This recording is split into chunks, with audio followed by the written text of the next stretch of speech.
Respect, respect. All right, so my name is David Carter, 300-pound vegan.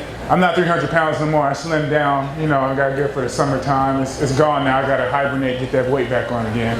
But I'm gonna tell you guys about my little story. But today, my speech, normally I talk about, you know, how I went vegan and all that, but I'm gonna tell you guys a little bit more. I talk about oppression in the food system, and I'm gonna get to you guys on that and how meat and dairy are a big part of the oppressive food system that we live in. But anyways, let me tell you first about who I am. My name is David Carter. I played in the NFL. I played for the Cardinals, Cowboys, and I played at 317 pounds as a vegan in the NFL and playing defensive line. So I started out eating meat like everybody else, and my family owned a barbecue restaurant, as a matter of fact, in Los Angeles. So that's pretty much that's as close as you can get to living in a butcher shop. And right, who was over there chopping up.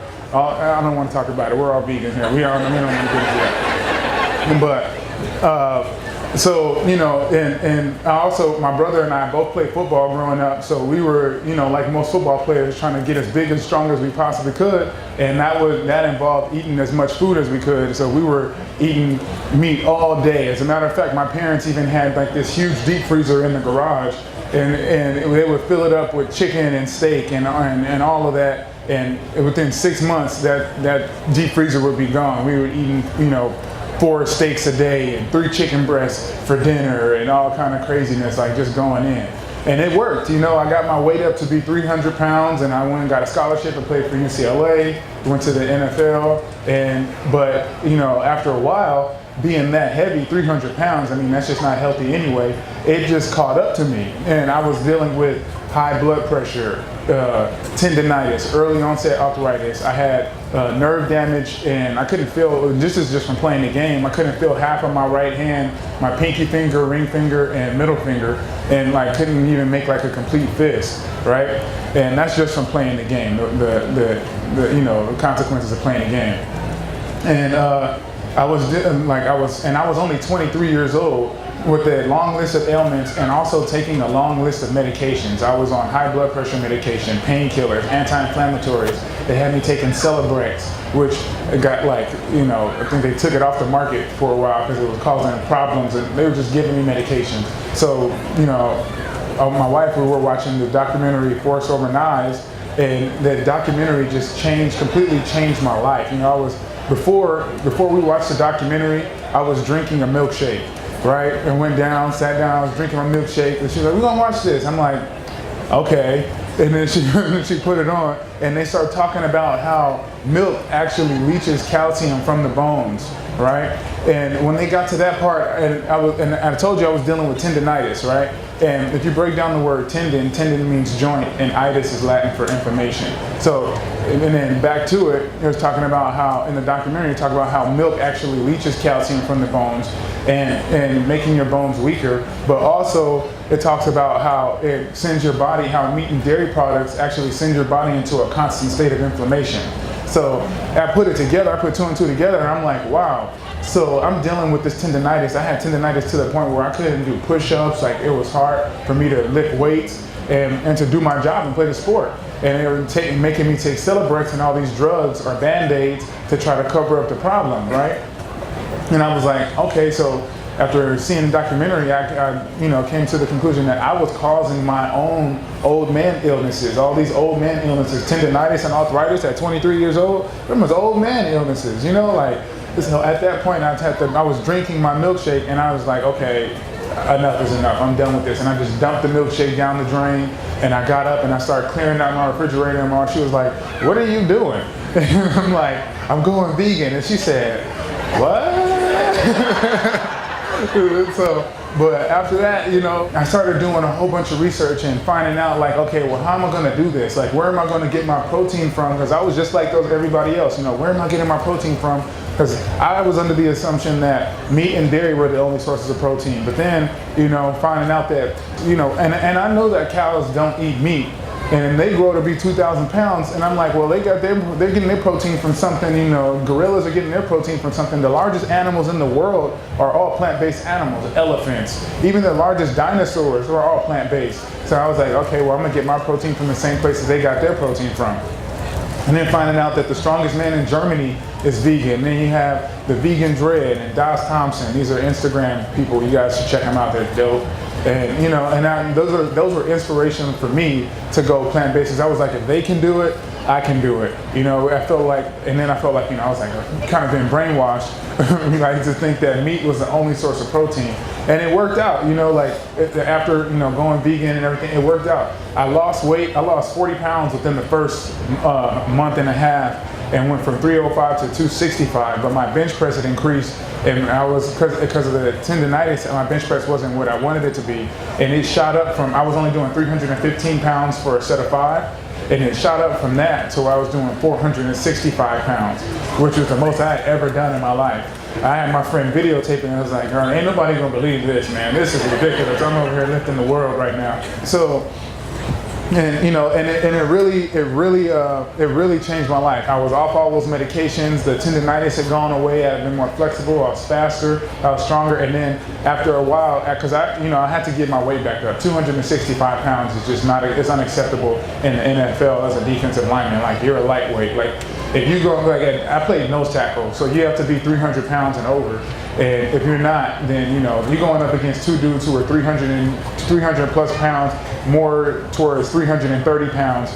And, you know, you're going up against them. If you're under 300 pounds, they're just going to lift you up and just kind of move you out the way and just pick your ass up. And so, but that's just real. So I had to get my weight back up. So I went on this thing called Operation Weight Gain, where I was eating, I just did what regular bodybuilders do. You know, I just substituted the protein for plant-based protein, and I upped the calories just a little bit, and I was doing 8,000 to 10,000 calories a day and just eating. And it was a job. I was eating like every 2 hours, and I had my trusty Vitamix, and I almost burned the engine out on that thing, because I wasn't like, there's no way in hell I'm about to eat all this food. I need to drink these calories. So that worked out, and I got my weight up to 317 pounds after, you know, I took on a second job of just eating, and it worked out. And so, and I went back and played in NFL as 317 pounds, and it was great. And so now, like, I like to talk to a lot of my, you know, my teammates and people who I played with, and the guys that are in NFL, because one of the things that I learned during my transition is that, you know, I was like, man, I'm having these health issues, and I noticed that most of the other players in the NFL, especially at the 300-pound positions, the heavier positions, are suffering from health issues as well, you know. And it found out that it's a NIOSH study, and it shows that the average age of death for football players is between 53 and 57 years of age. And they're dying from the heart disease, stroke, diabetes, and all of that stuff, you know. And also they're in so much pain after the game is over. Football players are also the highest users of opioids after the sport is over, because, you know, there's just so much pain going. You know, you're tackling people and dislocating body parts and popping them back in place and go keep playing. You know, that shit hurts. You know, so like, you got to take pills or whatever. A lot of players are taking, you know, these painkillers just to get through the day, get to practice, and just to keep playing. So, anyways, all that to say is that, you know, football players are, you know, health. We're supposed to be these big pillars of health, and these big pillars of, you know, the kids look up to us, and, you know, men and women all look up to us as like these healthy figures. But really, we're dying sooner than anyone else, you know. And so I'm, you know, spreading that message, and that was part of the real reason why I went vegan too. Because I have a brother, I have a lot of family members that play football. I have a brother that plays in the NFL, and about three or four cousins that played in the NFL too, and one on the way. So I gotta save these guys. I don't want them to be victim of, you know, unhealthy eating habits. Because think about it, football players, they eat so much just to maintain that body weight. I told you I was eating 8,000 to 10,000 calories a day. You know, like, imagine these guys are trying to get to 8,000 to 10,000 calories on meat diets, you know, the meat and dairy diets.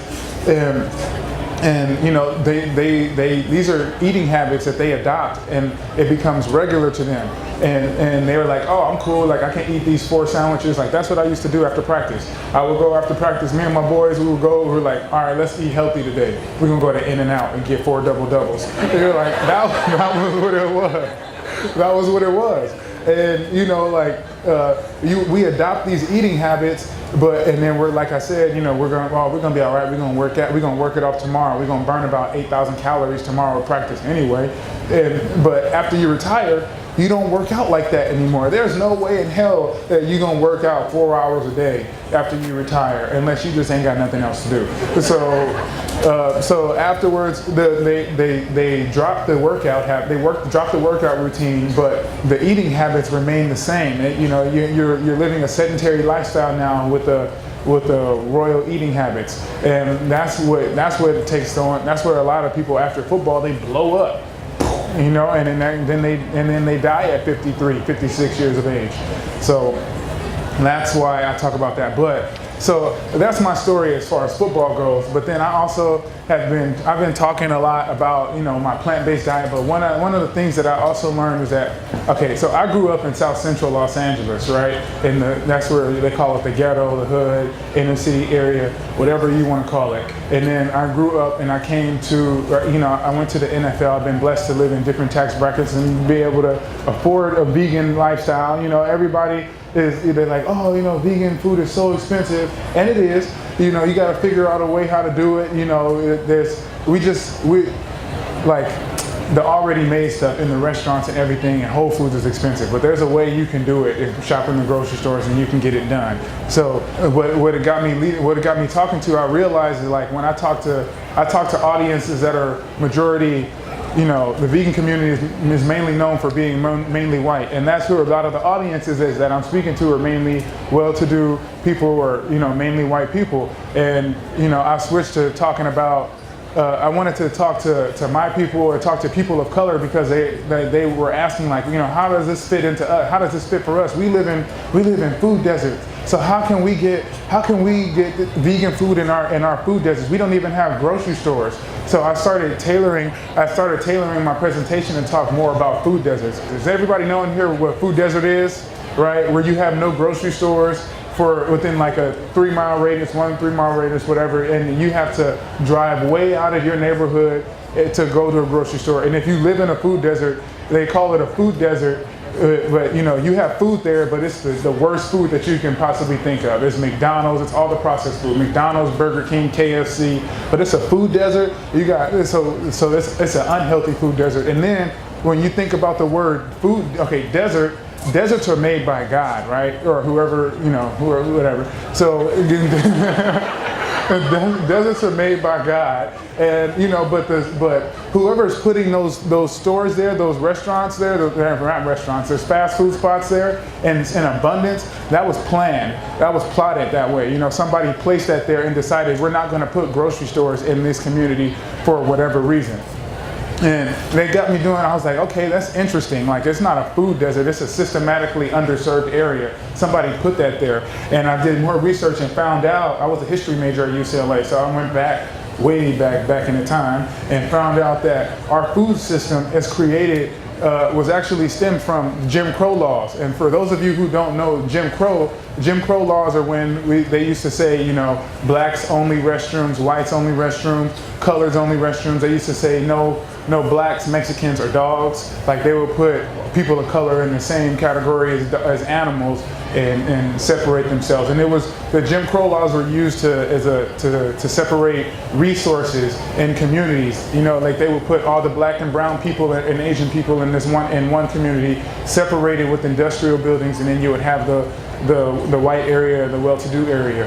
And then they would also do the same thing and separate food that way. All the good food that was fresh and that was good will go into the white communities, and all the food that was spoiling on its way out and was processed and the unwanted food, that will go to the communities of color. And that is what our food system, if you look at it now, it sort of sounds familiar. That's what it looks like now in our communities. Right now we call it red zoning, but in 1910 when it started, it was called Negro zoning laws, and it was the same as they just changed the name of what the Jim Crow laws were, the Jim Crow system, and they just changed it to Negro zoning laws, which, like, that was any better. And then that was doing the same. It was distributing the food. That law was to distribute food and resources, housing, and that's what they made our food system out of. In 1910, it was called Negro zoning laws, and in 1917, they were like, oh, well, we have to change the name because it was deemed unconstitutional, so they changed it because it was racist, right? That's what they said. It was racist, so we're going to change the name, and then they changed it to racial zoning laws. And that wasn't any better either, right? And then 1930, they're like, oh, it's unconstitutional again, so let's do a good job and change the name again and make it so they can't see it. So they changed it to red zoning laws.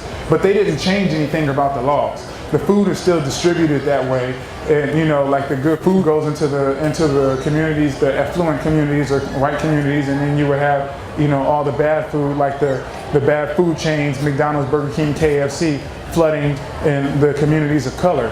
And the way that the red zoning laws, the way that they do it, they have it broken down into a tier system. So like by the White House or by hospitals or, you know, government buildings and stuff like that, they have it where it's like, that's tier 1. Right, the nice communities. There's tier 1. Beverly Hills would be a tier 1. I'm from California, so I'm from California. So Beverly Hills would be a tier 1, and then the tier 2 would be just a little bit closer to the communities of color. And tier 1, you would have no fast food restaurants are allowed, 0. And then tier 2, you're at like 2 or 3 fast food restaurants. Tier 3 is like 5 or 6. And then tier 4 is unlimited fast food restaurants. So the communities of color are the tier 4s, and the more affluent and the white communities are tier 1. And now you can see just by driving in your car, like from Washington, from the White House, and then driving to whatever hood you guys have over here, the community of color, you can see how the food changes. It goes from 1 to unlimited. Because in tier 4, the tier that's allocated to, that's meant for the communities of color, they're allowed, fast food companies are allowed unlimited restaurants. That's why you go and you see no grocery stores, but you'll see 5 fast food restaurants on one corner. And so that's how our food system was created, and this is a problem. And I'm bringing this up to vegans, to plant-based community, because one, people of color are majority lactose intolerant anyway. That's one, so we shouldn't be eating the meat anyways. It's a study according to Dr. Milton Mills of Physicians Committee of Responsible Medicine. It shows that 75 to 100% of people of color are lactose intolerant. So you have a group that's already primed and ready to be plant-based to begin with, one. And then fast food companies are the #1 purchasers of animal products in the world. They're the #1 purchaser of beef. McDonald's, KFC is the #1 purchaser of chicken. McDonald's also the #1 purchaser of cow eyeballs. You gotta think, what the hell are they making with cow eyeballs, right? I hope nobody's in here eating McDonald's. You're probably not gonna eat McDonald's after this, I promise you that. But, and these fast food companies, who are the #1 purchaser of animal products, selling their product to a majority of a community that's majority lactose intolerant, are taking full advantage of this this racist food system that has been put in place, and selling and making a killing, literally and figuratively, in communities of color. And so that's why changing my presentation to oppression in the food system, because our food system is oppressive, and we're plant-based community, and we're trying to we want to help people, and we want to help animals, and I feel like that's the best way to do it. Dude, we just take out McDonald's and Burger King, stop eating all that stuff, and we don't need it anyways. So back on to oppression in the food system, is that another way that these organizations, how they know, they're totally aware of this food system and take full advantage of it. And you can tell that because their marketing is tailored to these communities of color also. There's a Yale-Rudd study that was just recently released in like 2014-15, and the Yale-Rudd study showing that fast food companies, they're going to make 85% of their net profit from the year 2015 to the year 2020 from marketing to communities of color. So, and why do they do that? Because they're taking advantage of the red zoning laws, formerly Negro zoning laws, that are making them put all of their restaurants and all of their brick and mortars in these communities of color. So they have to market heavily to communities of color because of these old laws that are restricting their unhealthy food products into these communities of color. And so that's why when you turn on like MTV and BET, their commercials, 86% of their commercials are fast food commercials and medicine commercials, like from whatever medicine companies that are out there. And so now you see how that marketing is like that. Or McDonald's has a website that is that tailors to each racial demographic. They have one that's called Mi Encanta for the Spanish speaking people. They have one called My Inspiration for the Asian population. That's racist. That's so racist. That's all. And then they have one called 365 Black. Every day, right? Yeah. Oh God, it's so awful. They had Keith Sweat on there talking about chicken nuggets. They saved my life. I'm like, come on, bro. Come on, man. Chicken nuggets. You eating them cow eyeballs. That's what they're making them chicken nuggets out of. But yeah, man, that was awful. That was bad when I saw that. But yeah, it's like, you know, every day they put a different person of color on those websites to market to those communities. And they also go, they have, you know, they're going and they're doing heavy marketing within like the colleges, like the HBCUs. You notice that McDonald's sponsors all of the HBCU events. McDonald's sponsors all of the BET events, the Black Entertainment Television events, like the award shows and the music events, all of these things. You know, so and same thing with Spanish-speaking television. And this is all called targeted marketing, where they specifically target these communities of color. And so yeah, so this is I talk about this because, you know, and communities of color. So communities of color normally, naturally, just historically, don't eat a lot of meat and dairy products. For example, soul food, I like to call it soul food. I'll tell you a little story about it. Soul food, AKA slave food. It was, you know, killing black folks in 1629, right? That's what's been going on. Is before we were enslaved, people of color black people didn't eat any meat and dairy products at all. That was forced on us during slavery when we got handed down the leftovers, the pig's feet, the pig intestines, the pig's nose, and the ears. Like, who eats that's leftover? Nobody trying to eat nobody's nose and ears, and that's gross. And so that got, but what happened is with soul food, you know, we took the leftovers and we seasoned them and we deep fried them and did anything to make the ears and the feet taste good, because nobody wanted to eat that. And then we adopted it and we made it a tradition, because, you know, it was all the food that we had to eat. But not all traditions are good traditions, because slavery is also a tradition. You know, we like to put the word tradition on things and make it like, oh, it's a tradition, so it should be good. No, it's not. We have to be very literal with the wordage that we're using, because slavery is a tradition too. So we can't keep that shit up. Like, sorry, I don't want to curse him too much. There might be some kids out there. I don't want to repeat him what I'm saying. But also within Mexico, so the Americas, before Christopher Columbus came to the Americas, there were no cows, there were no pigs, there were no chickens here in the Americas. That was all our food system. The food system and the American food system had been colonized when Christopher Columbus came. When you come and you colonize a land, you bring three things. You bring your culture, you bring your religion, and you bring your food. And that's what they did. They brought their food and colonized the land. The cows and the pigs came and ate, and the Native Americans out of their land and everything, ate all their food up.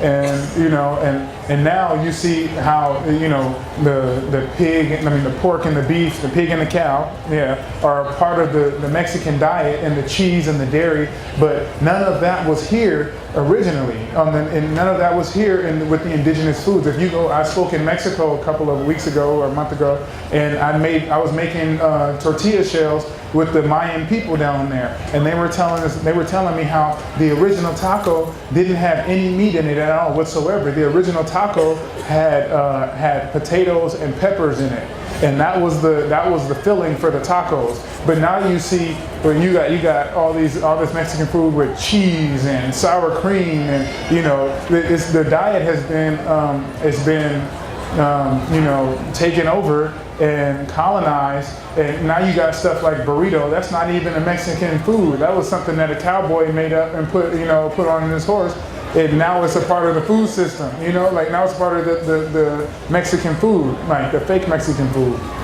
And then you have other things like the China study that just further proves that, you know, the people of color and the Dr. Milton Mills Physicians Committee, or, you know, the study that shows that people of color who were 75 to 100% lactose intolerant didn't eat anything, it didn't eat animal products anyway, and you have history to back that up. And then you see how the meat and dairy have been a huge part of oppressing communities of color and just people of color, period. You know, you see how it's still to this day in 2017, these fast food restaurants were just, you know, fronts for the meat and dairy industry, and they're just taking over the communities of color and poisoning people who don't normally eat it. And now communities of color, black people, you know, Mexican people are the #1 people dying of heart disease, stroke, diabetes, and all of that stuff. And we have to think about this, like, when people of color were enslaved, before we started eating the diet, the Western diet, and the slave food diet, you know, we were the healthiest people out there. Everybody was ripped up. Everybody was cut up. We were working 17 hours a day,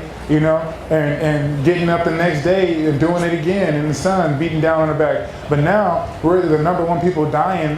We're the #1 obese people, and the #1 people dying of all of these heart disease, stroke, and diabetes, and all of this stuff. It's crazy.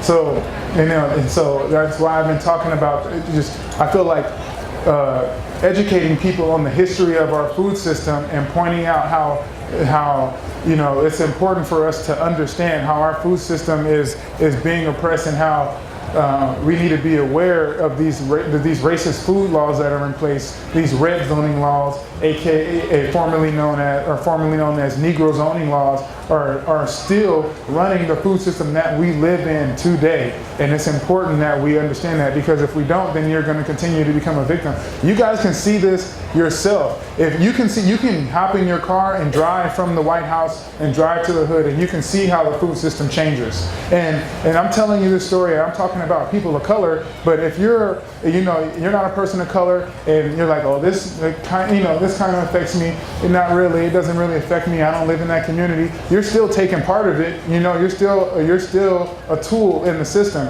because I'm not telling you to go to the hood and start living in the hood and buying McDonald's, because that's all that's available to you. But I'm saying, like, you're a part of that system. You're benefiting from the brighter side of things, you know. And you know, like, if you don't say something, or, you know, and let it be known, to talk to the person around you, spread the message and spread the history of this, or, you know, do something to combat against it, then you're a part of the system. You're not helping anybody, you know. So that is what I wanted to talk to you guys about today. And I want to say thank you for listening to my spiel, and I hope you learned something.